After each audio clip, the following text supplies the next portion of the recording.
Sissy from Absolute Potential Health and Performance here today, and this video is going to show you how to do a myofascial stretch of the internal obliques. So the internal obliques lie underneath the external obliques, which makes sense, they're internal, and they run in the opposite direction. So external obliques run in this direction, so from the side of your trunk down towards the belly, and an easy way to remember what direction the internal obliques lie is to just imagine they run in the opposite direction. So if you think about your hips, they run then in that upward diagonal direction.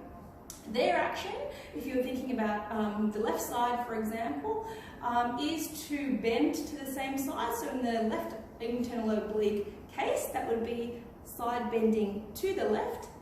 And then they cause a flexion and rotation to the same side. So pulling down and across to the same side. So if you think about the direction of those fibers from here to here, they run in this direction. If they shorten, that's going to pull you down to the same side and then also rotate you to that same side as well. So they work in conjunction with the external oblique. So if we're sticking to that left and external oblique, it generally works in conjunction with that opposing, so the right external oblique, to cause things like a rotation. So if you're thinking about throwing a ball, that's the right external oblique and the opposite left external oblique working together in that same diagonal line. So to stretch it, the position that we're getting into to start off with is a long sitting position. So legs straight out in front of you. For some people this will feel enough of a stretch already on their hamstrings. Just want to think about having your feet straight out in front of you, and then you want to come into a neutral spine. So for a lot of us, especially if we have tight hamstrings, we're going to be slouched. You want to think about tilting your pelvis forward and bringing that lumbar spine into a neutral position. So thinking about sitting up nice and straight, drawing the belly in. Okay. And we're going to start off with stretching the left internal oblique, remembering it goes into this direction here. So the first thing that we're going to do once coming into that neutral lumbar spine is we're going to bring our left leg, we're going to bend the knee and bring it up and over our left leg. Okay, so keep thinking about that nice lumbar spine as well, that nice neutral position. What we're going to do then is we're going to bring our left shoulder back. We're going to bring our left shoulder posterior. For most people it's easier just to place their hand onto the floor. For some people they may like to keep it up and out. If you need a little bit more stability, I'd recommend just placing the left hand as far back as you can, rotating towards the left. You then want to enhance that rotation towards the left as much as possible. So you're going to think about looking away and turning toward the left.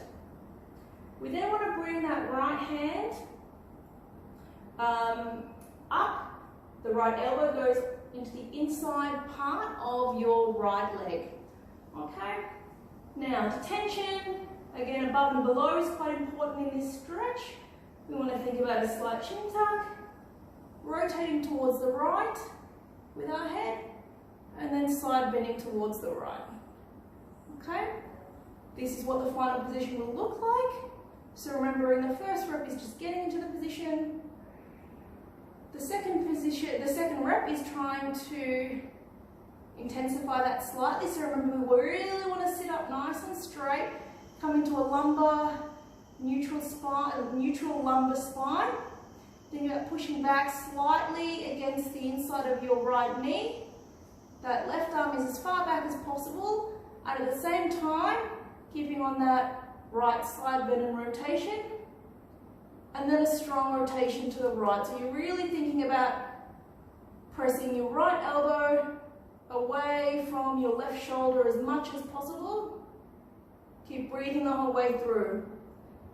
And then remember that final rep is really thinking about putting on that maximal stretch of the muscle and tensioning above and below.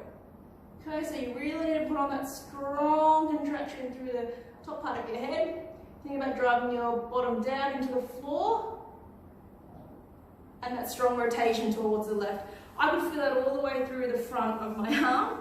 in through the back of my right hamstring, and you will feel that all over, because remember what we're doing is stretching the whole fascial sort of system as well. Now I'll show you that one from the back. So this time we'll look at the right internal oblique. So to do the right internal oblique, again, we go into long sitting. We still want to go into that neutral lumbar spine, okay? So you can see the difference between slouching and coming up into that neutral spine. Think about drawing the belly in. This time what we want to do is bring the left leg over the top of the right. You want to bring the right shoulder back, so I said you can either place that on the floor behind you for more stability, or you can hold it out like this if this is more comfortable for you. At the same time, you want to bring the left arm across and place the elbow on the inside of that left knee. So we've got the left shoulder as far back as possible, and that the left arm then pressing against the inside of your left knee. Okay, we're now going to side bend to the left, rotate to the left to tension that fascia, and then that stretch is bringing that arm as far back as possible, pressing into the knee and rotating to the right as much as we can.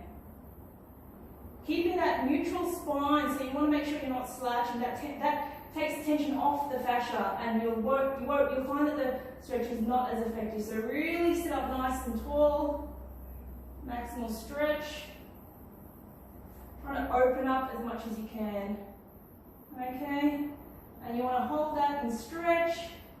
Aiming for that 30 seconds, pushing against the inside of the knee, thinking about pushing, pulling the arm back as much as possible. At the same time, keeping that maximal stretch on the neck.